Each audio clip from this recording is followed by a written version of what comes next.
ISKCON কিন্তু ভয়াবহ অবস্থা শুরু করেছে, জানেন তো নাকি? ইসকন যা করছে, ইসকন পুরো বাংলাদেশকে দখল করার জন্য ভয়াবহ প্ল্যান এবং পরিকল্পনা নিয়ে তারা এগোচ্ছে। এই দেশে কোনোভাবেই উগ্র হিন্দুত্ববাদীদের স্থান এই দেশে আমরা দেব না।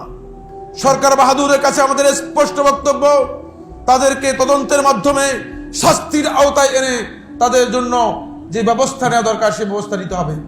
এবং কি কারণে আমরা জানি না, কেউ এদের বিরুদ্ধে কথা বলে না।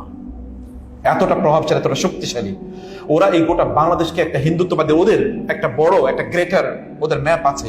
অবশ্যই মুসলিম জনতা এর বিরুদ্ধে প্রতিবাদ করবে। প্রয়োজন হলে বাংলাদেশের মুসলমানরা এর জন্য জিহাদ করলেও কোনো ধরনের বাধা থাকবে না। এটি আমি মনে করি জিহাদ ফি সাবিলিল্লাহ এর মধ্যে অন্তর্ভুক্ত হবে।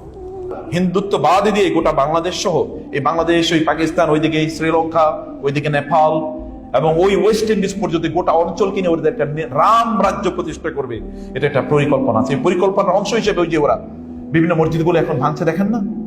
আমরা সংখ্যালঘু অল্প কিছু সংখ্যক লোকদের মাধ্যমে আমরা নিষ্পেষিত হচ্ছি, নির্যাতিত হচ্ছি। এবং ইতিমধ্যে আপনারা জানেন একটি সন্ত্রাসী সংগঠন এই দেশে ব্যাপকভাবে ধর্মীয় ছত্রছায়ায়, সনাতন ধর্মের ছত্রছায়ায় ব্যাপকভাবে দেশের বিভিন্ন জায়গায় গোপন কর্মকাণ্ড চালু করে দিয়েছে।